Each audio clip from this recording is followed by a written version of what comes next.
It's a THC and CBD functional beverage. Right there in that conversation, it's a beverage, it's a gray area, and you're selling online. It's like playing the game on hard mode. One of the biggest names in the e-commerce marketing space. He eats Facebook ads for breakfast. Owner of Structured Social. If you've been a long-time listener, you know about him. Today we got Nick Shackelford on the podcast. When you're competing against alcohol, there's an affinity that we have to change and they're consuming it. Specifically, achieve the euphoric feeling without the downfall the next morning. I've spent a lot of my career trying to make sure people understand that the work and effort put into it is not an overnight thing, and you get very lucky when things go right, because there's so many times that great product and great brand actually doesn't get liftoff because the world might not be ready for it. Before we dive in, I want to extend a warm invitation to join our thriving founder community. It's the perfect place to discover more insightful interviews aimed at helping you build, grow, and scale your business. So don't forget to hit subscribe. Your support means the absolute world to us. Thank you so much for subscribing. Let's get stuck in today's discussion. Hear the stories, learn the proven methods, and accelerate your growth and future through entrepreneurship. Welcome to the Founder Podcast with Nathan Chan. So we got the legend back, Nick Shack.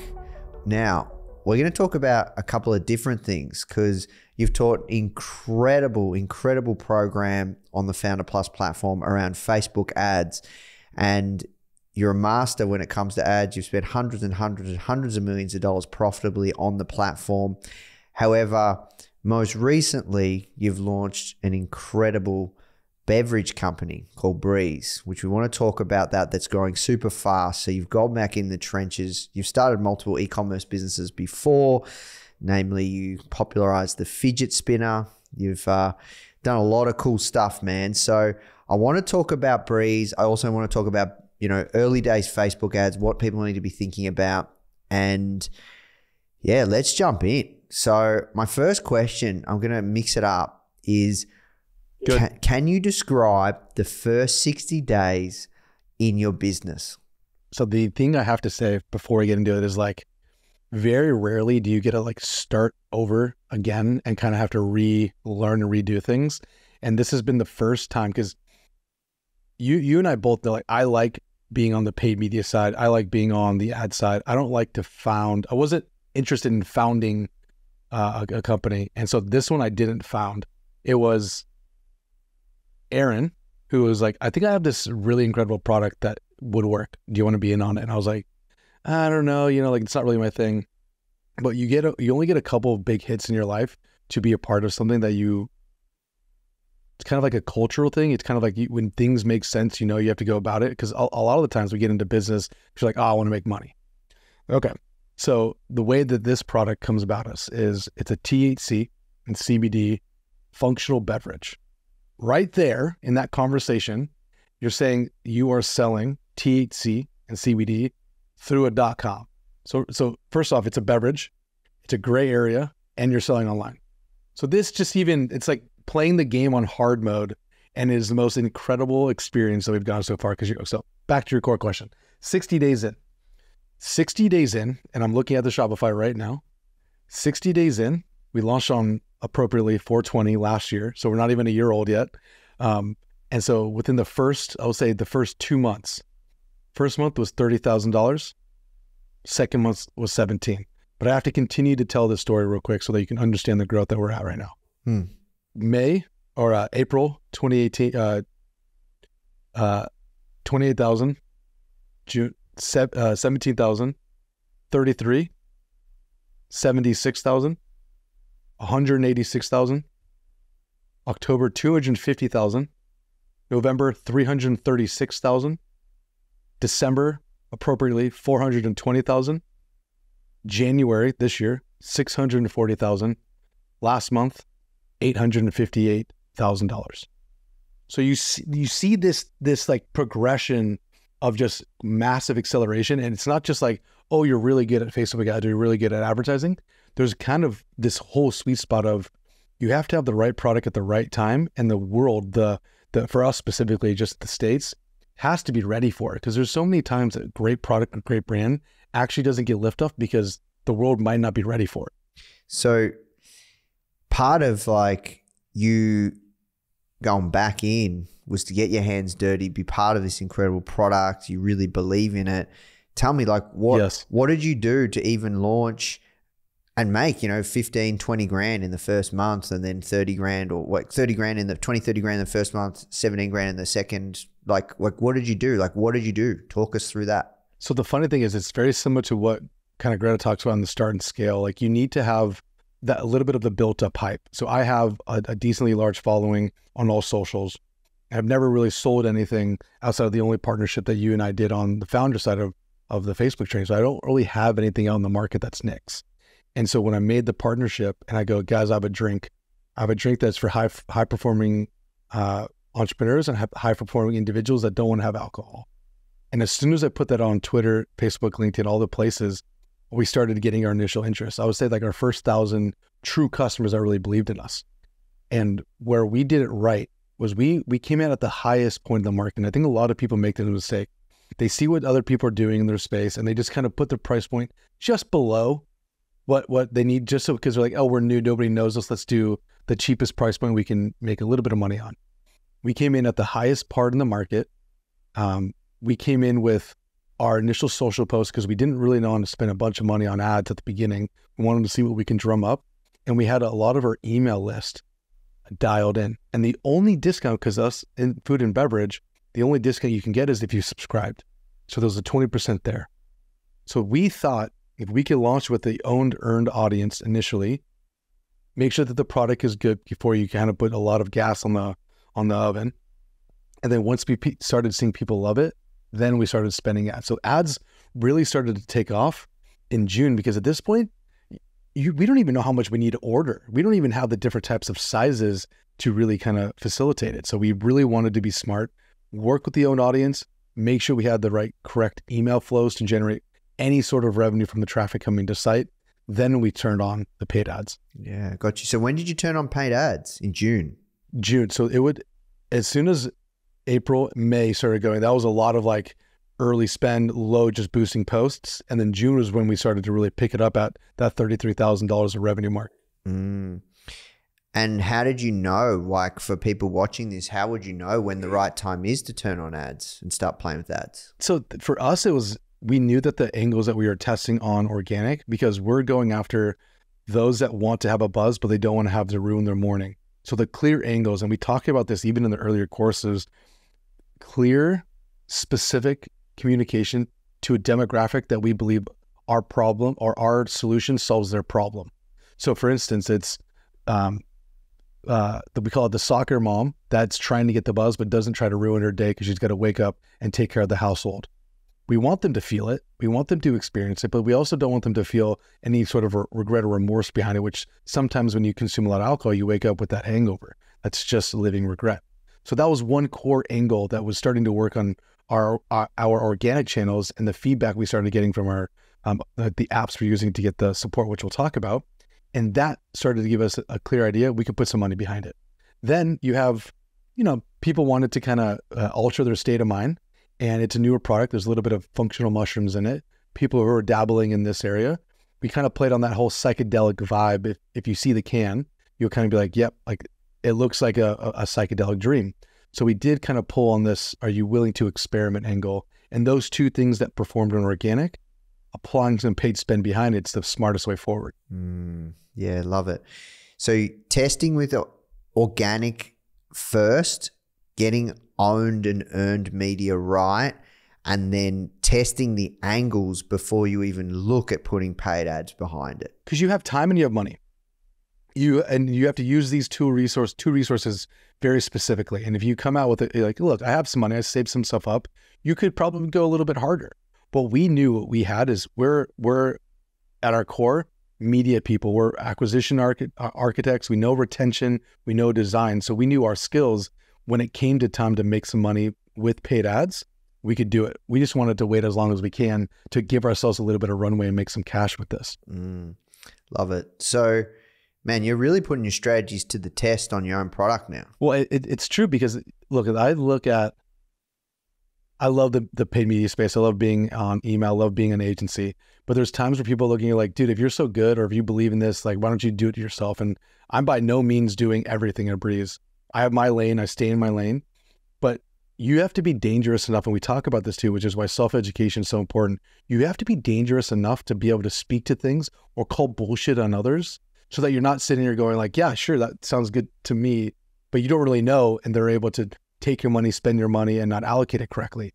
So when we're interviewing maybe a good email strategist or a different media buyer for a company, because we want the best of the best, they're not going to pull a fast one. And so that self-education, actually getting back in the trenches or answering these questions, it's super important. It kind of made me feel more excited about what's going on in our space, even with all the woe is me happening.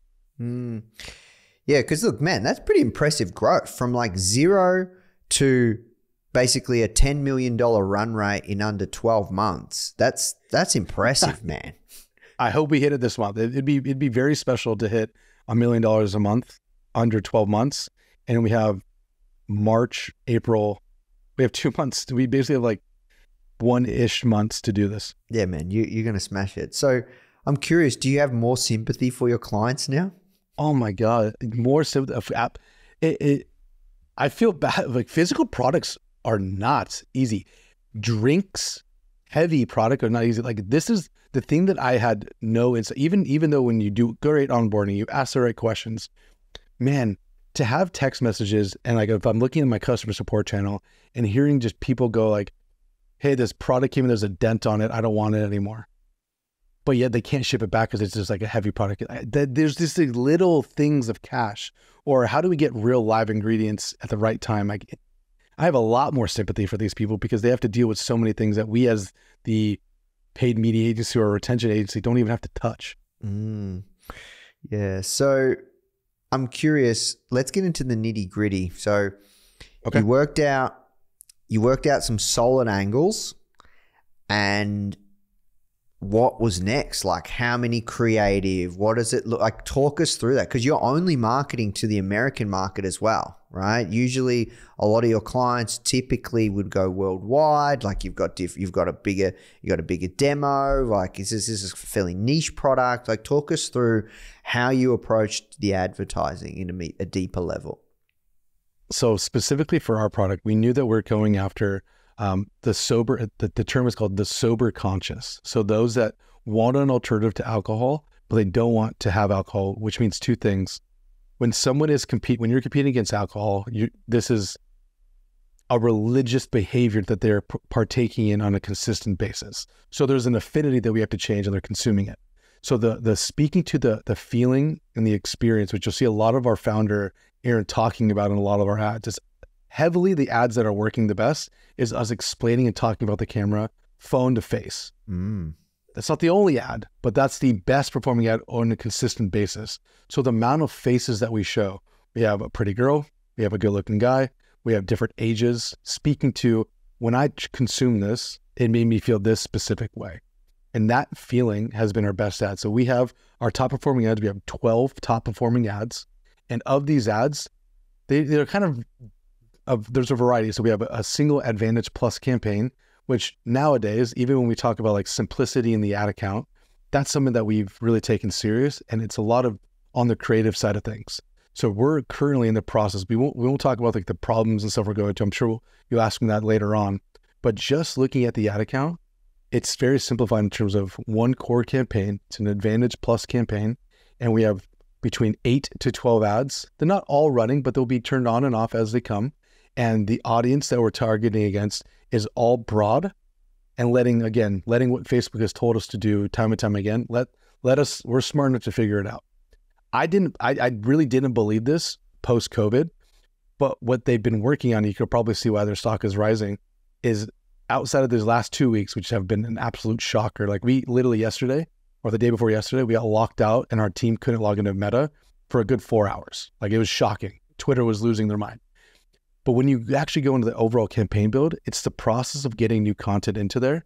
And the easiest thing that we talk about is, can I get an image with a bold text call out to showcase what problem that we're solving? Specifically for us is achieve the euphoric feeling without the downfall the next morning. And it's just a picture of the uniqueness of the can and a couple of the ingredients. That's just simple as that call it needs to be. And if that continues to perform, then we'll go make a couple of face to phone types of ads to speak straight to it. And I think that's the best place for people to start because it's easy to get up and running. It's a Canva creation with bold text that's on brand and an image of the product. And then you go from there. Hey guys, I really hope you're feeling inspired from today's interview. Now, the truth is, all successful e-commerce founders started from zero, with a spark of an idea and a whole lot of determination. But let's be real, building or growing an e-commerce business is no walk in the park. And that's where Founder Plus comes in, which I'm really excited to share with you. It's a culmination of a decade worth of work at Founder. So if you're feeling stuck in your e-commerce business, you're lacking confidence to move forward, or you're worried about making costly mistakes or not knowing how to grow your business, Founder Plus is here to support you on your journey. You get access to a customized learning pathway with proven frameworks from successful e-commerce founders for fast results, incredible programs, a supportive community, weekly live mentorship, exclusive savings on startup tools, and 24/7 real human support. Try Founder Plus today for just $1 for 7 days so you can accelerate your business goals. Visit founder.com/start $trial or click the link in the description to claim your trial. All right, now let's jump back in the show. Yeah, man. But I think the core of this, which is really cool, and this kind of, now you're talking around your own brand and not just other clients, is you start with the product first. You start with the niche first. You start with the problem first. I think so many people, they come into this space and they get so, obsessed with Facebook ads isn't working, or I've got to get Facebook ads right. But a lot of the time, the platform will do a lot of the heavy lifting for you if you get the product and the offer and the positioning and the messaging right. And then all the ads does is accelerate it. And we're seeing that right now. Like, you've got that it's all so dialed. True. Well, you forget, like, there was a time in this space where you can get anything up and running and make money. Like, I've said this a couple of times before, there was no reason why I should launch a fidget spinner at the time I did and make as much money as I did. That wasn't a company. That was a widget that I got very lucky because the timing made sense. Right here, if you look at what we're building, there's a moment around conscious consumption of what's going on. Okay. Focus on a quality product that serves a specific industry, and then let's just make sure as many messages as we can to get out there. And so even beyond the ads, like, let's take the landing page that comes into it next. 5 reasons why alcohol is tearing away your life. That's a great landing page. That's an incredible, strong stance. And then we list out the reasons why that you shouldn't be consuming this, or 5 reasons why to switch up your consumption behavior. Those are the secondary pages that we can get more education on. And you and I would call this a pre-sell, but it's just further information for them to understand, maybe this thing is for me. Because the job of the ad is to earn that click. The rest of the education should happen on the page after, and hopefully they feel good enough to actually start buying something that they're going to put in their mouth. And you have to remember that, like, these people consume this. And if you look at some of these reviews, it's like, I'm a 6'5" male. I drink 2 of these and I'm sitting down having a good time. Then you have another post of I'm a 5'3", 45-year-old woman, and I can only have a half of one. There's such a different experience that you have to kind of start creating against. And I'm curious as well, right? Like, when you run ads, are you running it straight to the store, or it's a funnel? Well, for us, because of our space, we aren't able, like, there's a lot of gray around what we're able to do, because technically, even though we're federally legal and we're approved to run these stuff across America, these platforms, Google and Meta specifically, TikTok is not okay with any of this. Twitter, they don't give a shit. Twitter, you can put anything you want on Twitter. They'll take it, or X. But Meta, you can only run hemp, and that has to be basically 2 to 3 clicks before you can get to an ability to purchase. So we don't have a choice. We have to run directly to a funnel. Yeah, got you. So you are not running your typical direct response ads even, so it's even harder. I'm telling you, it's like, there's 2 ways of thinking about this. What is the hardest industry that you should get into for you to find success? And that was a big bet on Aaron's ability to navigate this and our ability to convert people into subscribers. And as of last month, we do $250,000 in subscriber revenue on a monthly basis. Which means what? Product is incredible, which means that people are staying 2 to 4 months paying us to consume this product on a bi-weekly subscription. not a monthly, a bi-weekly. And so when you see this stuff, you're like, oh my God, this is a moment. This is something real. And so we talk about like, how do you spend money like this? It's very easy to spend money when it's not yours. When you don't have to look at it, like it's very easy to distribute cash when it doesn't actually look at your bank. And when you're looking at it, you're like, how fast, what is my cash conversion cycle? How fast can I spend money to get enough money to pay for the inventory? And then it's a bunch of negotiation of terms. So I could spend, like this month we'll average $10,000 a day on Meta, and we'll average between $7,000 to $13,000 a day on TikTok. To know how much credit card debt pay down that we have to do on a consistent basis, that's enough to like give you, I have to drink my own product to calm down.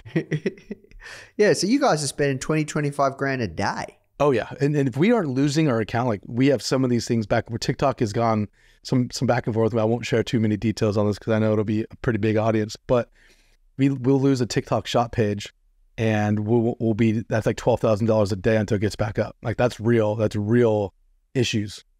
Yeah, wow. So that's really interesting. So yeah, you guys are spending quite a bit to acquire a customer. Our average CAC is $48 to $55 right now. Mm-hmm.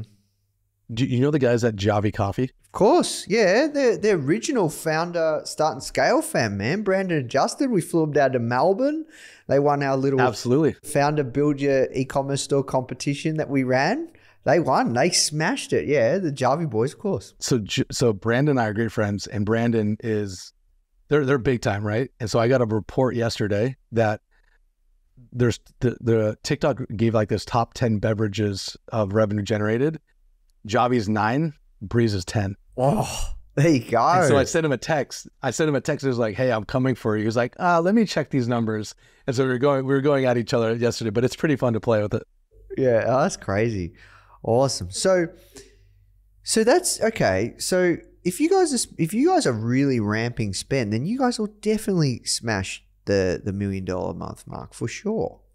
I mean, so my goal by that, because my job is to focus, like I'm corely focused currently on retention, loyalty, subscription. How do we automate this stuff? So my brain right now isn't even fully thinking about these paid ads, because the paid ads is very simple if we can get the content in there, testing specifically. The hardest part is how fast can we get content, how many pages can we get up and running that support the new content we're testing.